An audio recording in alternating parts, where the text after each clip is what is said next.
rock. You ready to go, Jason and Karen? Let's do it. Let's do it. Ready or not, here we come. Welcome, everyone. Thanks for joining us for Keep Your Models Lean. We are so excited to have you here. My name is Laura Higley, the VP of Marketing at Unifi Labs. And on behalf of the entire Unifi team, I want to extend a very warm welcome and thank you so much for spending your morning, afternoon, or even dinner time. We have someone on the line from Italy with us today, so sure appreciate your time. Just going to go over a couple of quick housekeeping items, then get to the two you're here to see, Jason and Karen. So just give me a quick second to run through what we'll cover today. We're going to kick things off with a quick intro to our speakers, Jason Boning and Karen Pierce. We'll then hop right in to keeping your models lean and show how Unifi can help. The last 10 to 15 minutes of the hour will be spent fielding your live questions and answers. And audience, this is where you come in. Please go ahead and use that Q&A tool in your Zoom control panel to ask questions as they come to mind throughout today's presentation. We will get to as many of these as we can at the top of the hour. And just one more thing before I hand it over, just a quick intro to our awesome speakers. We're very grateful to have them join us today. As I mentioned, Jason Boning, current founder of Click to BIM, and you can see here on the slide the awesome things he did leading up to that point and currently does. I'm excited to have him start things off by walking us through the ropes of keeping your models lean. At the end of his presentation, he'll hand things over to Unifi's own Karen Pierce. Karen is a senior BIM specialist here at Unifi, and you can see here all the awesome things she did in her career leading up to her time here at Unifi. So should be a great presentation for you. Just want to say one more time, don't forget about that Q&A. We have these awesome Revit experts here, and I don't want you audience members to miss the opportunity to pick their brains. So use that Q&A tool in your Zoom control panel. Ask questions as they come to mind. We'll get to as many of those as we can at about a quarter till. All right, I promise I'd be fast, and I hope I didn't let you down. Let me turn the time over to the person you're here to see. Jason, you all ready to take it away? Yes, thank you, Laura. My pleasure, it's all you. All right, let me go ahead and share my screen here. Yeah, thank you for having me, Laura. I appreciate that. And thank you all for being here. So I know that you all have a lot going on, so I appreciate you taking some time to hang out with us today. I do hope that it is valuable to you and you can take some things away. So as Laura mentioned, the main focus today is keeping your models lean. And what I'm going to focus on is type catalogs and lookup tables. So you may be thinking, wow, that's old functionality. Why are we looking at that? And I'm not going to dig into all the details that you can get from Revit Help, but I do want to show you some tips and tricks. And so sometimes we're thinking, well, how can I use Dynamo? How can I program this? And what cool things can I do? But there are still some cool things in some of that old functionality like type catalogs and lookup tables. So that's what we're going to dig into. And then at the end, we will go ahead and jump into some of that new cool stuff as well. And we will look at a little bit of Dynamo. So, all right, let's go ahead and dig into this. So I have a lot of things going on here. We're going to look at a lot of different files and yeah, we're going to have some fun here. But let me start out by just kind of taking a quick high-level overview of type catalogs and lookup tables. So to begin with type catalogs, those are .txt text files, and they have comma separated values. So they're comma delimited text files, and they have to have the same name as the family file. So here we have a door family, which we'll dig into in just a second. And let me open up this type catalog, and you can see some of the basic formatting here. So we begin with just a comma. Like I said, we don't need to tell it the type, but then the main thing that I want you to focus on when it comes to type catalogs and even lookup tables is the formatting here with the parameters. So we have to tell Revit the parameter name, the parameter type, and the units. So parameter name, parameter type, and units. I want you to memorize that and start focusing on that. And then we can define our types here along with the parameters that we're telling Revit that we're defining. So once again, you can get the basic formatting in the Revit help. That's just a high-level overview. Next, let's look at lookup tables. Now, lookup tables have traditionally been used just for pipe and conduit fitting families, but they actually can be used for any category of loadable family type. So I actually created a new family, and I went and I changed the category to every single possible option, and the lookup table is available for everyone. So we're going to take a look here at a piping example, but just be aware that they can be used for any category of families. And hopefully what I can shed some light on today will give you some ideas of how you can use it for other families. Now, so how they work and kind of the idea behind them is started from pipe and conduit, okay? So with pipe and conduit, we have a nominal size. And that's how we create it in Revit, 1 inch, 2 inch, so on and so forth. So for fittings, you can get a table like this from the manufacturer that lists other parameters, such as the outside diameter, inside diameter, and so on and so forth, based off of that nominal size. And so we can essentially take these tables that we get from the manufacturer and put it into a CSV file, which CSV stands for comma separated values. And so I'll kind of tie those together here in just a second.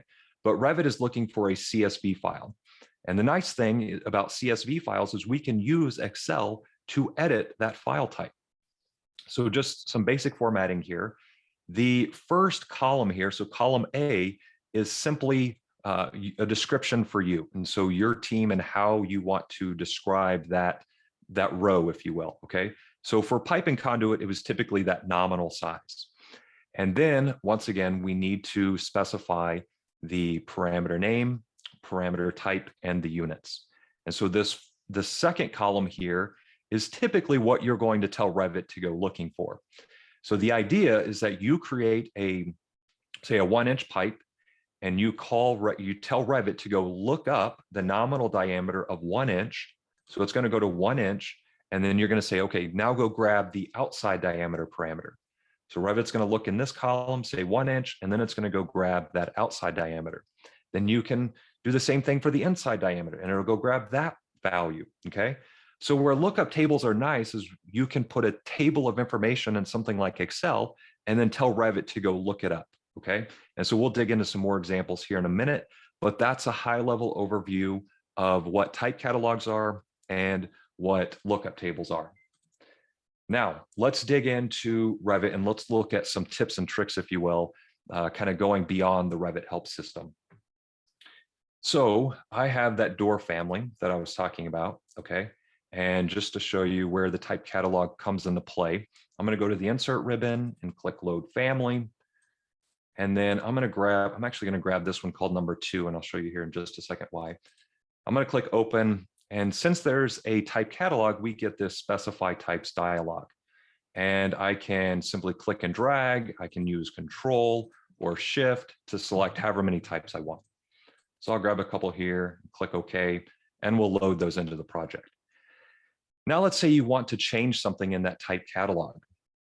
So here's kind of what I would recommend. That's something that I do that's pretty easy.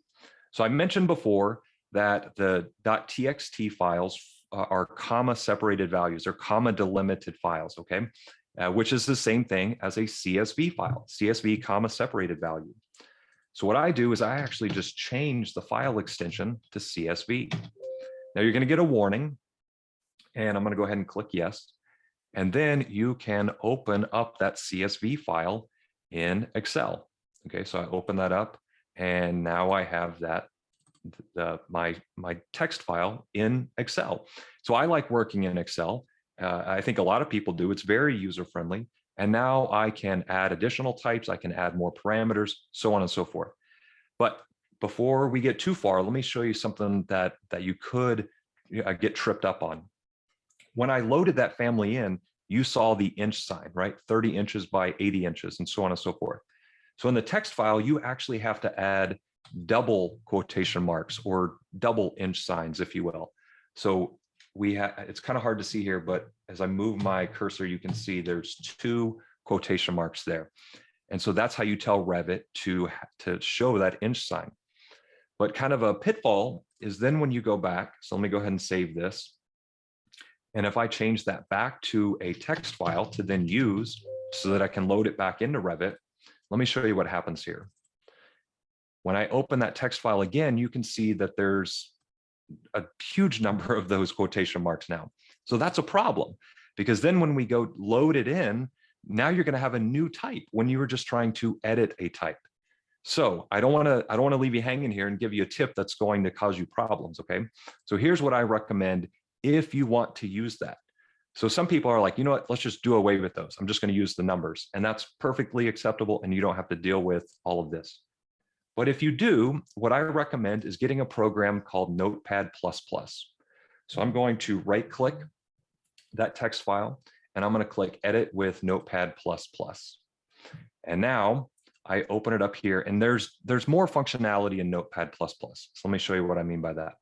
There's a tool here called replace. So I'm going to click replace. And then I can add, let's see, how many do we have here? 1, 2, 3, 4, 5. So 1, 2, 3, 4, 5, and say replace that with the double quotation marks. And I'm going to click replace all. And then here, there's 1, 2, 3, 4. So let me remove one, replace all. It's got that fixed. And now let's do quotation mark 3, and we'll just do nothing and replace all. Oh, I'm sorry, I messed that up. Let me do an undo one. And I meant to do replace with a 3. Okay, replace all. So the point here, Notepad++ is a great tool to also edit these text files and help clean up some of this stuff. So now we have the double quotation marks. I can save that. And now we have a type catalog that we can use.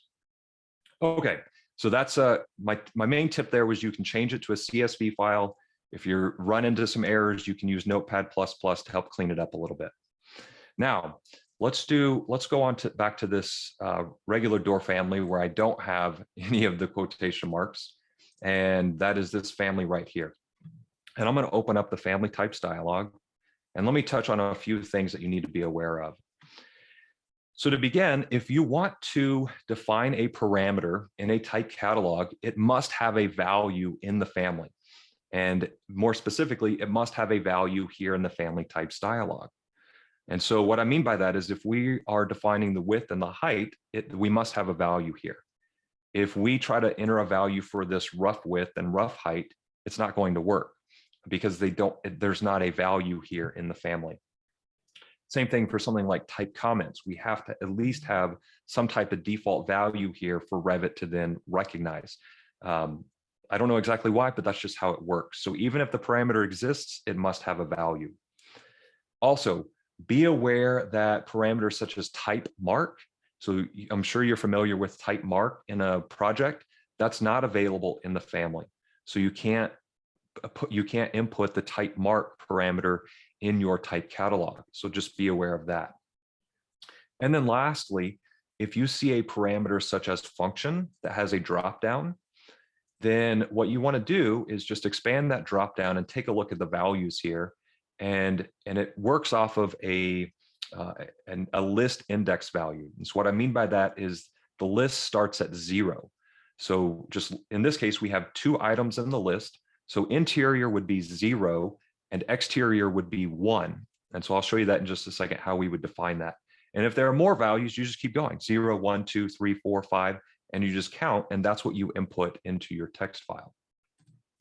Okay, there are some more specifics in the help in terms of some of the formatting of some of this basic stuff. I'm trying to dig in a little bit deeper. So let's take a look at that. So I'm going to go ahead and close this family. And then let's go back and do that same thing that we just did. Change the text file to a CSV file. And then let's open that up in Excel. So I'm just simply double clicking. There are ways to import it into Excel, just the text file itself, but a lot of times you may end up with a tab delimited text file. So I just simply change it in a file explorer. Okay, so now we're not dealing with those quotation marks. And let's start adding some parameters to this, okay? So I'm gonna do type comments, so parameter name, and then double number sign. And this is just a text-based parameter, so I'm just gonna enter other. And there are no units, okay?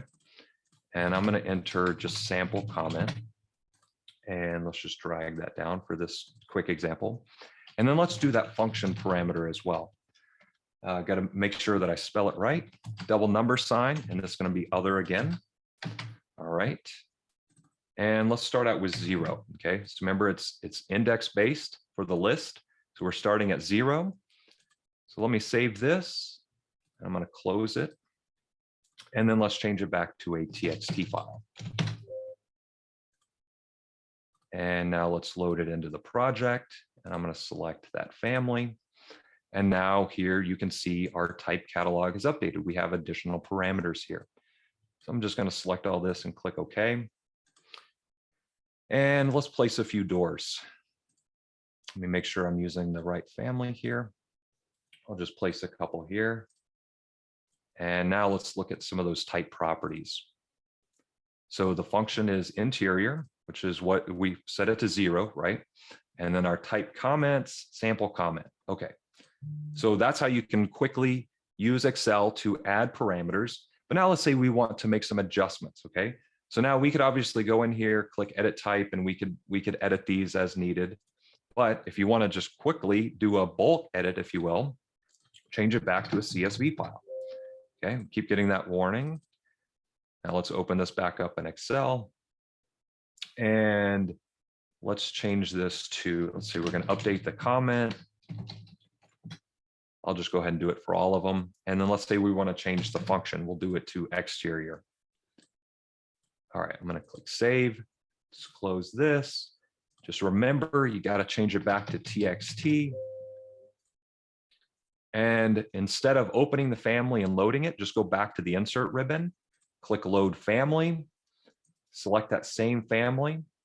And then I'm just going to select them all again, click OK. And now let's go take a look here. Now our function has changed to exterior. And our type comments is now an updated comment. Okay. So what I'm trying to show you here is that I would say, sorry, let me back up. So probably 2 years ago, if you would have said, hey, how do I quickly update all these type parameters? I would have said, hey, let me write a Dynamo script for you. Okay. But now I'm trying to think as simple as possible. And a lot of people like using Excel and they're familiar with type catalogs. So I've been transitioning into something like this, right? Where it's a simple bulk edit using something like Excel. And we don't have to go script all this out in Dynamo, okay? So anyways, yeah, sorry, I'm just making sure that I got through all my stuff here with type catalogs. Okay, I think that's enough for type catalogs. So what I wanted to show you there is that you can bulk edit, you can make updates. Oh, last thing, if you happen to make a change in the family as well, instead of just loading it from the family editor, go back to the insert ribbon and click load family. And then if you get the override existing version or override existing version and parameter values, if you've updated your type catalog, you want to choose overwrite parameter values as well, so that it will update those type parameters if you happen to make a change in the family.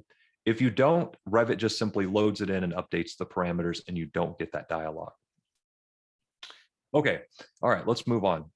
Now let's take a look at lookup tables, okay?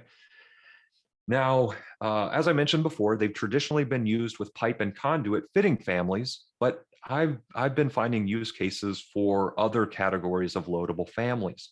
And one of those is various types of equipment, such as mechanical equipment. It could even be, kitchen equipment. And typically why I say that is because you'll get some type of, it could be more than likely a spreadsheet from the manufacturer or the vendor, and they'll have all types of stuff, right?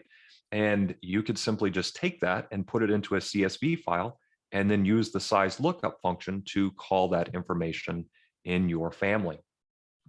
But I do want to show you some things that you need to be aware of. So let me look up a simple example here. I want to say that closing that pipe fitting one. Okay, so here's a sample lookup table for an air handling unit. All right.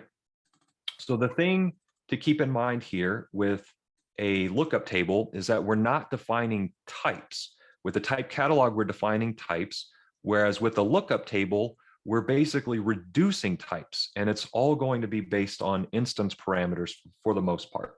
So we can say, hey, Revit, look up this parameter value, and then input this parameter value based on what you find in the spreadsheet. So that's a way to program a single family type and to have multiple values for all these other parameters, okay?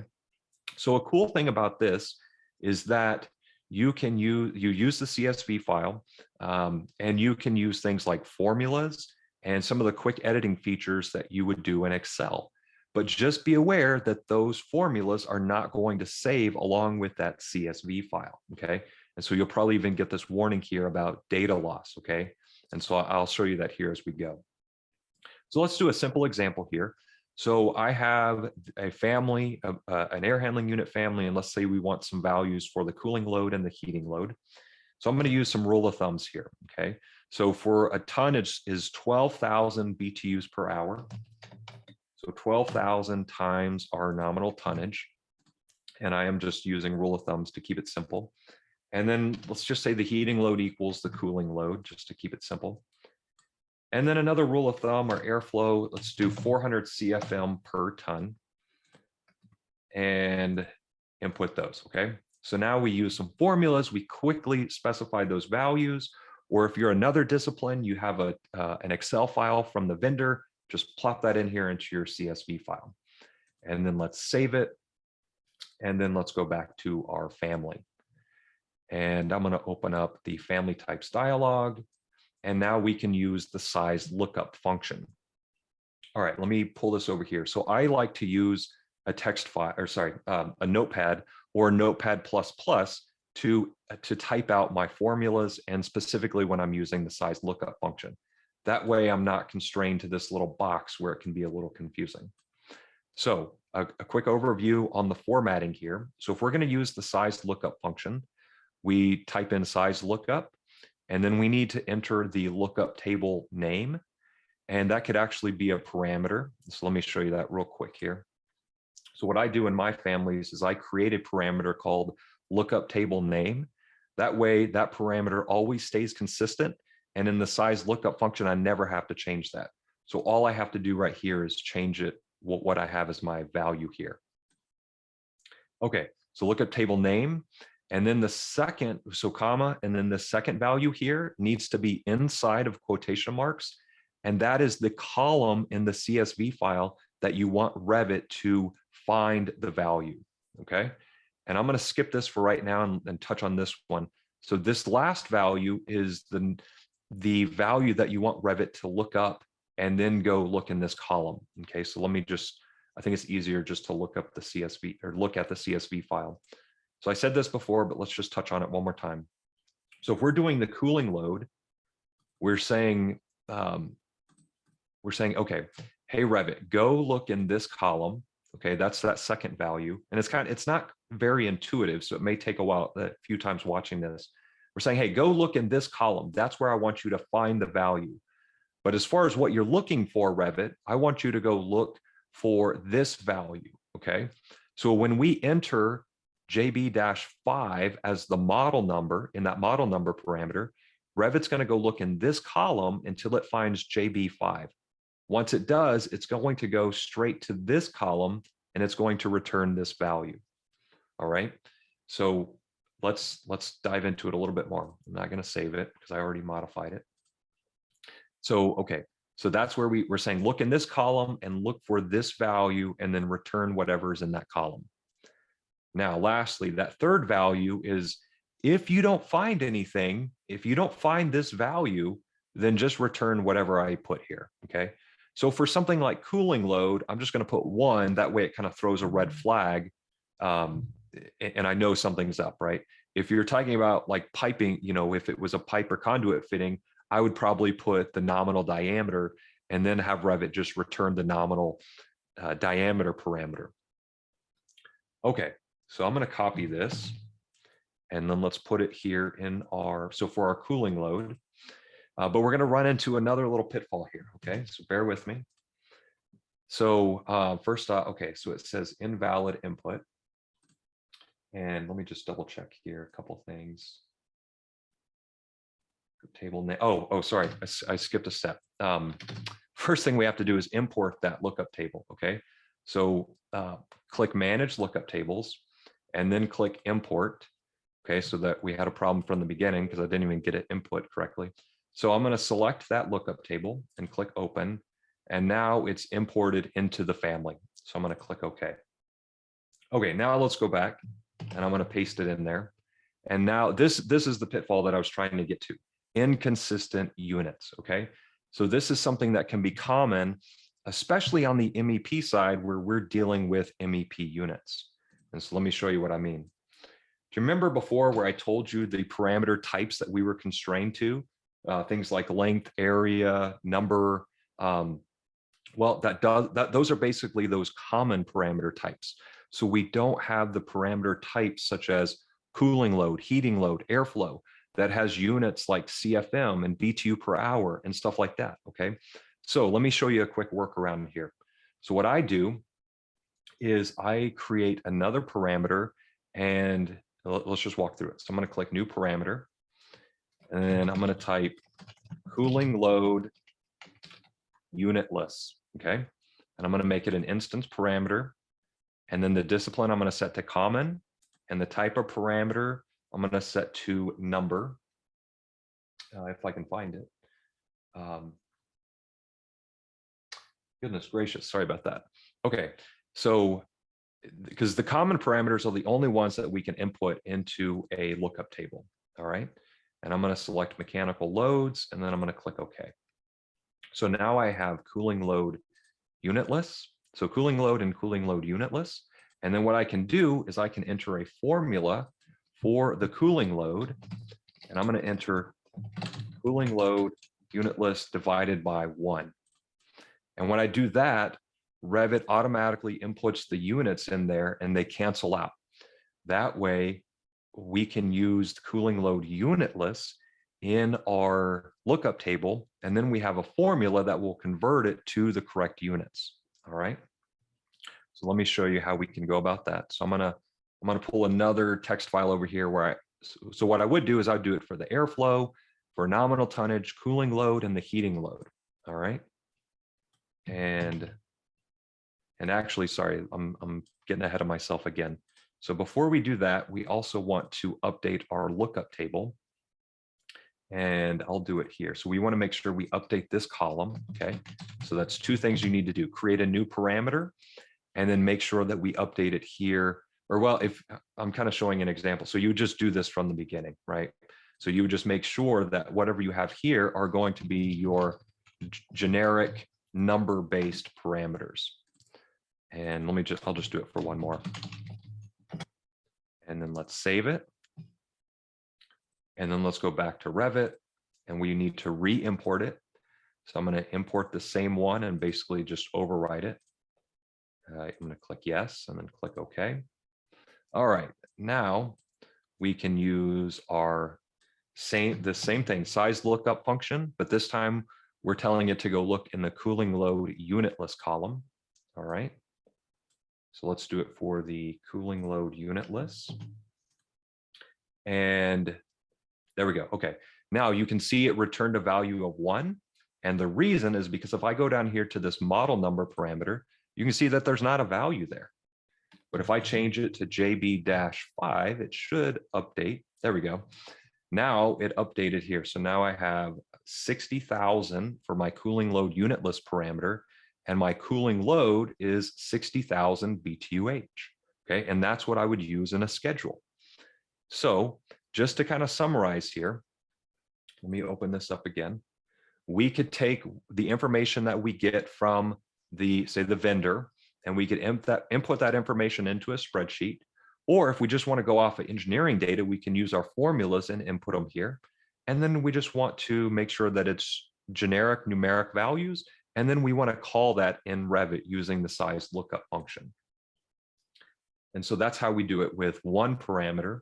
Okay, so cooling load unitless and cooling load. And I'm not gonna type all those out. I won't make you watch me do that. But let me just switch to this project, and you can see here that I have a handful of these. So JB-3, which is a 3-ton, and the cooling load is 36,000 BTUH. If I go here, JB-5, this one's a 5-ton. Okay, so let me just talk through this one more time. So you may be thinking, well, why don't I just create types for this, right? Why don't I just create multiple types? And my thought would be, if I can keep things very parametric, then I can do it with a single type. That way I can then use Dynamo to start automating some of these other parameters. So when I have my load information, sorry, and I'm kind of getting, down the road thinking here, but just to give you some ideas, I input that the load information into the space. I can then put that information to my air terminals, and then I can then take the air terminals back to the mechanical equipment and update something like an airflow value, which then drives the tonnage, which then drives the size of the unit, so on and so forth. So we can really use these lookup tables to start to help us in that automation process. So that's one reason why not to just create multiple types. And then that way, if it doesn't, it ends up not being used, you still just have a single instance that's or single type that's in the project, and you don't have a list of all these types. So talking about some other disciplines, if you're an architect and you're dealing with kitchen equipment or something like that that has a lot of parameters, that would be a use case for you as well. So, okay, all right, now I'm kind of rambling on, but just to summarize here, the size lookup functionality, this can become a little bit confusing. I'd encourage you to check out the Revit help page. You can also check the Click to BIM blog or our YouTube channel. We have some videos on that if you want a little help there, or rewatch this webinar. Okay, now lastly here, and I'm running a little short on time, so give me 5 more minutes, Karen, and I'll hustle through this. Let's go back to this door project. So as I mentioned before, Dynamo, okay? I'll wrap up touching on Dynamo here. So there are some really cool things you can do with type catalogs and lookup tables. But if we're being honest, sometimes mistakes happen. Somebody loads a family that they weren't supposed to, and you end up with some unnecessary content being used. The parameters are all off, and that's where you can use Dynamo to help you. So it can kind of be a catch-all or a fix-all for you if you want. There are many uses of Dynamo, but that's kind of what I'm going to be focusing on today. So if you're not familiar, Dynamo installs along with Revit. So if you go to the Manage ribbon and look over here in the Visual Programming panel, you'll see Dynamo. You can simply click Dynamo and it's going to open up that application. And sorry, I have a lot of things running here. Here we go. Okay. So you can click New, create a new script or a new graph. I already have a couple simple ones created. So let's go take a look at those. So I'm going to start here with this one. This is a simple graph of how you can set a parameter for all family types belonging to a family. So let's say we have a door family loaded in, and somebody loaded in the wrong one and it's got the wrong parameter values. So what we could do is we could use this simple graph of 5 nodes, and it's all predicated off of this node, element.setParameter by name. All right, so we're saying select the family, and this is that specific family name, and it's going to return all of the family types. And we want to update the type comments. And I'll tell you what, let's change it to Unifi. Okay, so we're going to update the type comments for all of our door family types to Unifi. And I'm going to click Run. And as long as we didn't get any yellow or red message down here, it says run completed, then we should be good. So I'm going to go back here and I'm going to select a door. And here we go. Type comments have updated to Unifi. Now you could there's ways, I'm not going to dig into all the details, but you can update multiple parameter values. You can even update instance parameters, but here's a simple graph. You can take a screenshot of this and recreate this and use it to update a type parameter for all family types with just one click, okay? A couple quick notes here. As far as placing these nodes, there is a node library. So right here's our node library.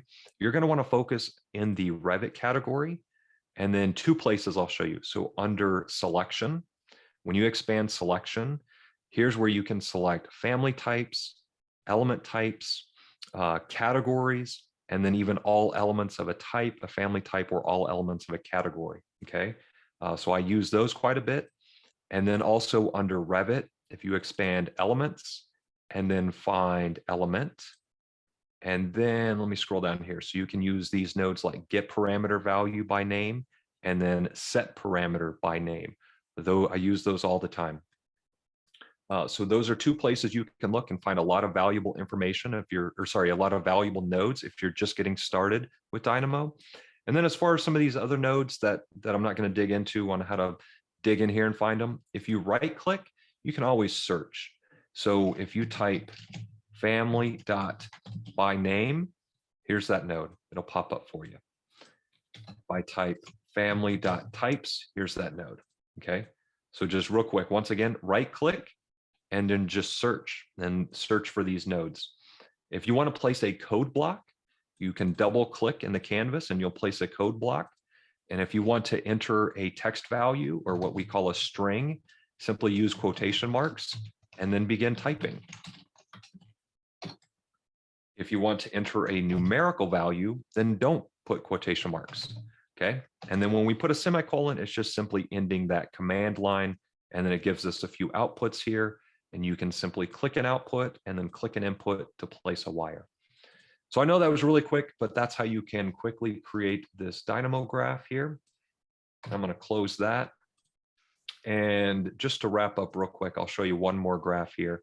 So if we want to do a single type, so we can use this family types node along with that same set parameter by name node.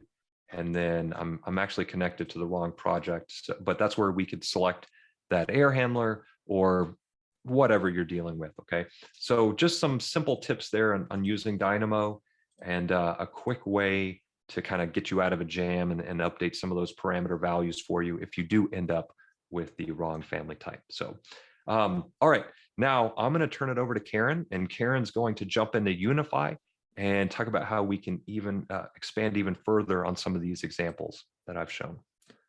All right, Karen. Thank you so much, Jason. I do believe some of my first forays into Dynamo was all about getting and setting those parameters. So great insights there. And it's really the quickest way to really start realizing the ROI of that. So with Unifi, Jason's really been talking to us a lot about content. So Unifi is a content management system really built for Revit, but it can also store all other sorts of content, such as your AutoCAD content, PDFs, those Dynamo scripts. So definitely this one-stop shop type of place. So to launch Unifi, I can launch it straight from the Revit ribbon, but I can also go ahead and launch it, of course, from my desktop. So I can actually manage content without needing to open Revit if needed. So opening up Unifi as a company admin, so I'm really the owner of this account. I land on notifications. So Unifi's got a built-in permission system. So while all users can certainly upload content and help me out here, I do have to go through this content and approve or reject it from my appropriate libraries. And with Unifi, you're searching across all libraries simultaneously, or you can certainly pick and choose which ones you want to explore. We also have a built-in content request platform. So if you find those families where maybe you do need to adjust those type catalogs or lookup tables, you can certainly use Unifi to help facilitate some of that process. So what does using Unifi look like? So Jason was kind enough to start and share some of the content he showed with you guys today. So I'm going to go ahead and pull some of that content up. So with Unifi, I could certainly search for content by name, just like you'd look for a file explorer, but I can also search by tags. So by searching for that tag, I just put in that square bracket and I can go ahead and type in my tag and Jason's webinar pops right up. So selecting it, hitting enter, and I've got some of these pieces of content he's been walking us through today. So any content that has a type catalog attached, you're immediately going to be able to see that. And you see that because it's designated with a TC in the lower right-hand corner. So Unifi automatically generates things like preview images. And if I know right off the bat, this is the family that I'm looking for, I can go ahead and simply select that icon, and it's going to go ahead and reference that family. So I can go ahead and insert it directly into my Revit project. So I've gone ahead and now read that type catalog. Now you see this orange area here. Unifi is smart enough to realize that this type already exists in my project. So if I need to overwrite it because I've made a perhaps modification to that type catalog, I can very easily do so. And I can also see perhaps any non-Unifi types that exist in my project. So if I have any sort of inaccuracies with the type catalog that Unifi is using versus perhaps the type catalog I might be using, I can get some visibility into that. So it's really beneficial there. To insert content, I'm going to show you how easy it is, of course. I'm going to go ahead and pick this 34-inch door. Actually, let me be a little bit more realistic, and I'll just go ahead and choose my 30 by 80 as well. And I'm going to go ahead now and click the blue load button. So, of course, I haven't saved lately. I was watching Jason's presentation there, but now I'm ready to go ahead and place this door anywhere it is that I might be requiring. So hitting escape will go ahead and let me continue to position that door, or of course I can hop right back into Unifi.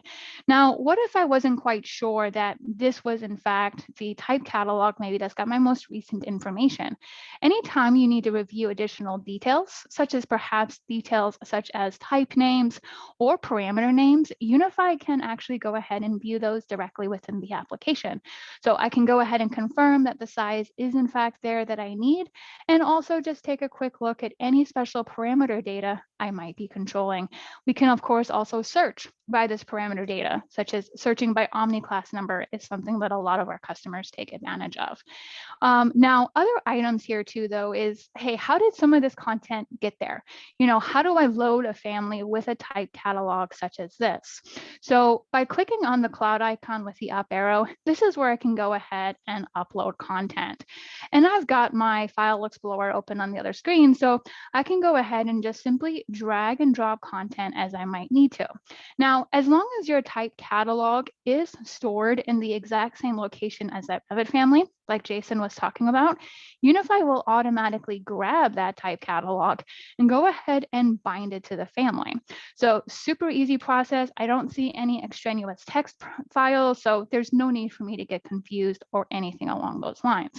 So Unifi will also, of course, automatically version content. So that's actually the warning you guys are seeing here. And we're going to be immediately identifying things like the base year. So Unifi has identified that I could perhaps have multiple base years of Revit.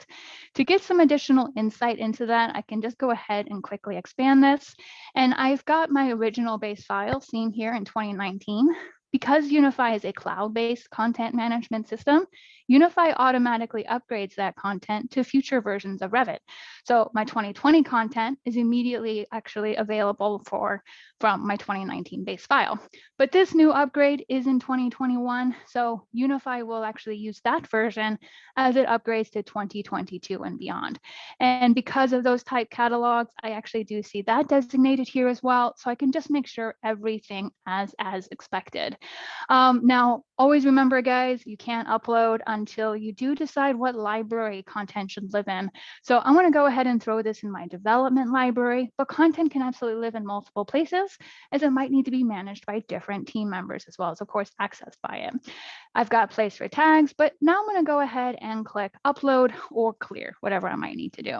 Now, what if your text catalog was not actually located in the same area?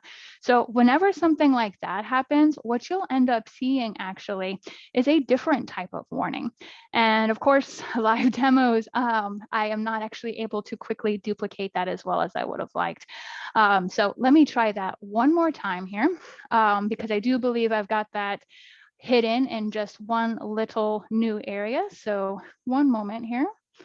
What I'll actually go ahead and do is just delete the reference to the text file completely. And let me go ahead and drag and drop that over now. Beautiful. Now I've got that warning I'm expecting. So we don't see a lot of this in trainings. So I noticed a lot of Unifi customers on our call today. So thanks very much for joining us. But I wanted to show you this particular warning.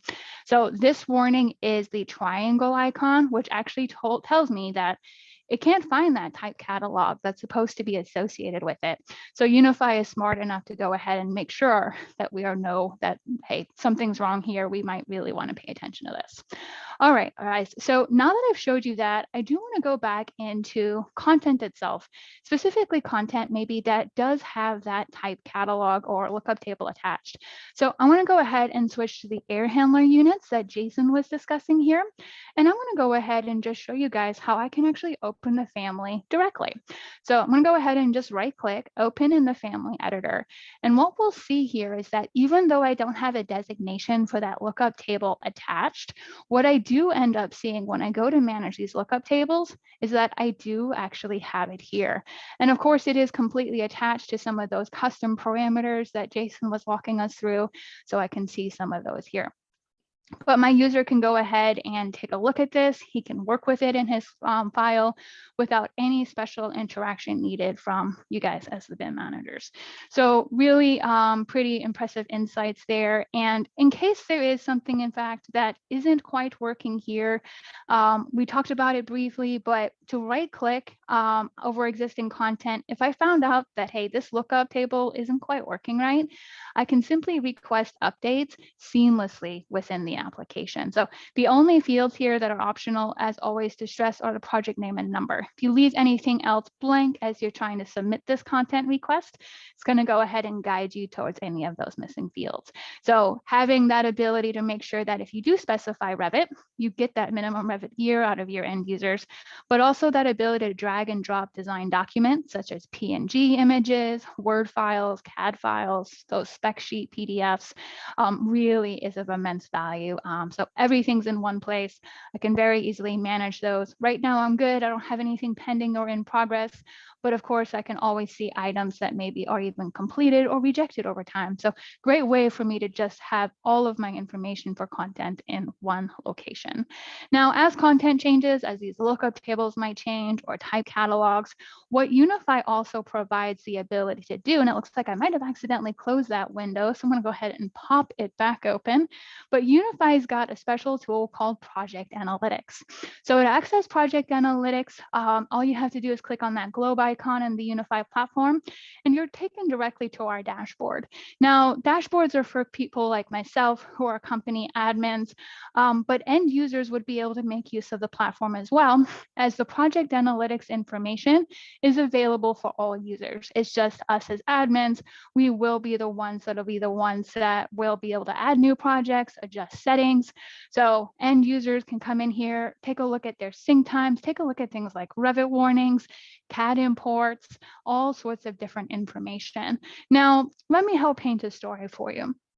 CAD imports is a major pain point in our industry. We keep telling people don't do this, but yes, they do. So imagine next time you just see CAD imports right here, I can go directly to the project that I know has them, such as House in the Canyon. It's the one I happen to actually have open as well. And now I can go to the models tab and actually start seeing these models and getting into those CAD files. Now I'm going to hop back over to the overview tab because I want to ensure that which models got my CAD files. So I know it's specifically this one. If you had a quick eye, you would see I actually have 3 models attached to this particular project. Getting into the .rvt, I get taken to my overview tab, so I can see aggregated data for my project versus model specific data. And if those CAD imports are what I'm looking at, I can of course go to the content tab, see these imports, there's my element IDs, and now I know what to go look for and get it deleted out of my project. But something that we see with our customers that they really, really like is the ability to see content in general, such as all of these different Revit families. And as people are using Unifi and inserting content, you're going to make sure your users are actually inserting that approved content.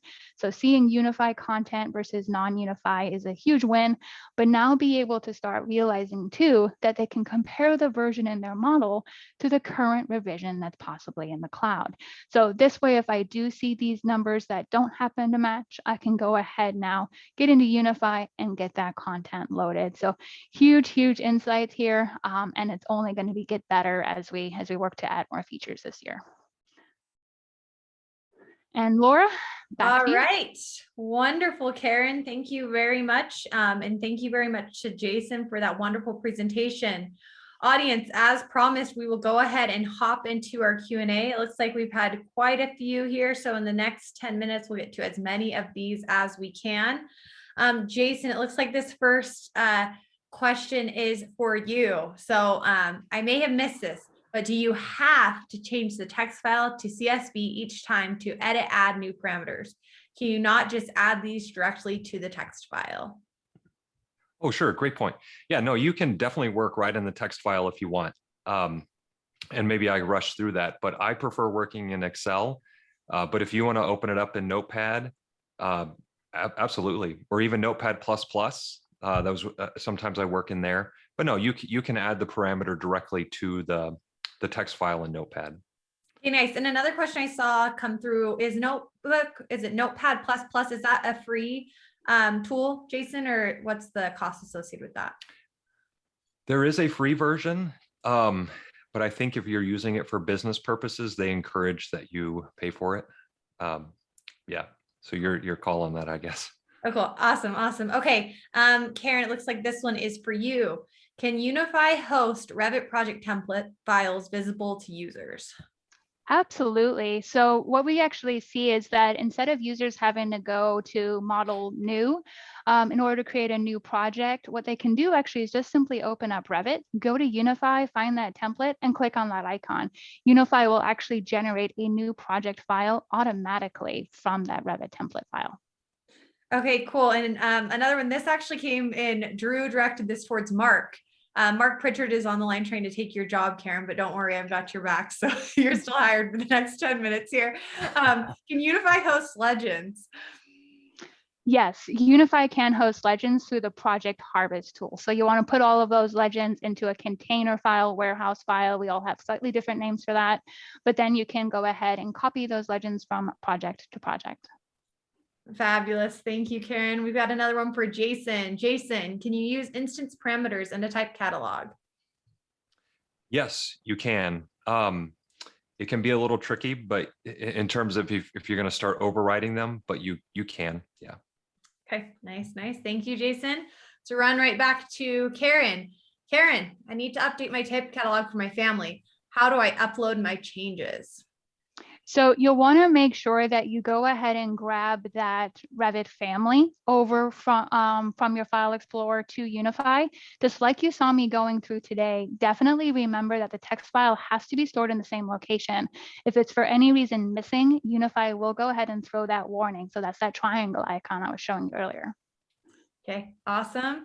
Back to you, Jason. Jason, tell our audience, can you use type parameters in a lookup table? Yes, you can. Yeah, well, I mean, it's typically used for instance parameters, but you can, yeah, you can vice versa. You know, type catalogs for instance parameters or instance parameters for. Sorry, I'm getting confused now. You can, yes. Too many parameters, yeah, gets you tongue-tied, especially after an hour-long presentation. We get hear you, Jason. Feel the same way. Let's hand it over to Karen. Let's see if she's a little less tongue-tied than the two of us. Karen, with project analytics and Unifi, how can I see what types are loaded within my families? Great question there. So when you go, let me go ahead and actually reshare my screen. I just happen to have Project Analytics still up here. So it'll be super quick and easy. But what I was showing you guys earlier is, of course, here's the content to see those Revit families. So the content tab. If I go ahead and click on any one of these particular names, I do have any available types listed out here. So if I was curious about this cabinet base, notice here now I have 2 types. So that's as easy as that. Awesome. Not only is she not tongue-tied, she has a supporting presentation to pull up on her feed. I like it, Karen. Another one, this is one more for Karen, and then I'll throw one to the two of you. Can a script be run through Unifi? Not at this time, but that has certainly been a feature that other customers have asked for. So it's certainly under consideration by our product team. Okay, awesome. Thank you, Karen. This is for either one of you, so I'll let you fight for it. For clients who are not as familiar with Revit, such as manufacturers who post family files we provide for their customers to use, how do we communicate to them the importance of keeping the files together? Since both of these need to be in the same location to work properly, how can we avoid the files getting separated? Good question. And they also referenced RFA and text files in particular. Which one of you wants to take that? Jason, Karen, any insight? Do you want to start, Jason? And I'll tell you my perfect world. Wait, I'd say I'll let you take it and especially from Sure. a Unifi perspective. I know you were talking about it a bit. Yeah, so Unifi does provide content actually straight from our manufacturers. So this is something we have actually personally struggled with here. So the best way that we're able to go ahead and at least verify that any family that should have a type catalog does, we take all of our content through a content audit. So with that content audit, we can see that whole load type catalog type that gets created if there is no type catalog actually attached and you do go ahead and upload that family. So we do have have some content standards we're really trying to work with our customers on. We do partner with companies like BIM Smith and BIM Store. So we're fortunate enough that we have somebody else helping to sort of manage and mandate that process. But I don't know, from personal experience, being that former BIM manager, I've always tended to export my type catalog, adjust it as I need to control specifically which types. And when I do so, I just put both of those families directly into the same folder. So even if I'm dragging and dropping entire folders as I upload content or manage it, whatever I might be doing with it, I automatically have my families and type catalogs nestled together. Nice. Jason, anything to add to that? Yeah, no, I think Karen was onto some good points there. I think there should definitely be a point person that controls the content. Yeah, in some of the clients that I work with, I advise them that not anybody and everybody can load families into a project, and that it needs to go through the BIM lead. That way they can check the content as well as something like a type catalog that's along with it. So yeah, I try to narrow down the entryway into the project to begin with. Awesome. We'll let our speakers take a breath because I have a question that I can answer. See, I knew I was here for more than just the housekeeping. Is Unifi cloud-based so that multiple offices and countries can share the content? Yes, absolutely. Unifi is a cloud-based platform. Most of the AEC organizations from across the globe leverage Unifi, and they have distributed offices. So yes. Thanks for giving me the opportunity to shine there, Tarleton. Another one, back to our speakers. Any tips on how you deal with multi-line text with type catalogs? Often when I edit the type catalog with Excel, it messes up the type catalog. Let me start, Jason. What do you have to say into that one? So, sorry, I'm just thinking through this, like multi-line text, and I'm just thinking of some of the and that's a good question. That's something that I do not run into very often, but I can see what they're saying. I don't have any good tips on how to handle that, honestly. Yeah, I would have to think about that a bit more. And Karen, if you have anything to add, please feel free. But also, this is from an anonymous attendee, but I really encourage you look through this chat. There's lots of great information coming in there as well. So let's turn it to our audience if you want to try to answer this as well. So again, the question was, any tips on how you deal with multi-line text with type catalogs? Often when I edit the type catalog with Excel, it messes up the type catalog. So lots of experts in the chat today. Anyone have anything to add, please feel free. Karen, anything you wanted to add to that? I think somebody actually said something quite cool in the chat, speaking of our attendees there, where they actually have a text file, not a text file, but that CSV file with formulas and such created there. And what they do then is just simply update that text CSV file as they need to, and the formulas really take care of the majority of the work, and then they're just exporting it to text. So one thing I would check, because I've definitely exported to text and not done it as a tab delimited file, so that would be something I would pay attention to, just to kind of verify that sometimes it's just an export issue and not an import one. Thank you. Yeah, no, Karen, I'm glad you brought that up. I saw that comment. I think that's great, having so you could actually have an Excel.xl, whatever that Excel file extension is, with your lookup table or even a type catalog, and then, yeah, like Karen said, export it out. That way you always have something that has those formulas in it that you can export from. And then, yeah, maybe kind of a follow-up as I'm thinking here to that last question. When you are exporting from Excel or something like that, you could end up with some issues. So maybe Notepad++ is a good way to clean up some of those multi-line text issues, because since it is working directly in the .txt file format. Awesome. Yeah, and we were corrected, by the way. It's not a CSV that you can edit and export, but other XLSX. So great, yeah, great clarification. Thanks, Aaron. Cool. Well, awesome. Okay. Lots of great conversation going on in the chat, lots of great questions and answers. Unfortunately, we are at the top of the hour here. So I do want to give a huge thank you to our awesome panelists today, Jason Boney. You can find more about him at click2bim.com. And of course, Unifi's own Karen Pierce. Thank you so much for those wonderful and informative presentations. And thank you to our awesome audience for engaging with us and taking the time to learn more about keeping your models lean today. We will send a recording of this webinar out later on. Again, thank you so much. I hope that you have a great rest of your week. week and sure appreciate you taking the time today. Take care now.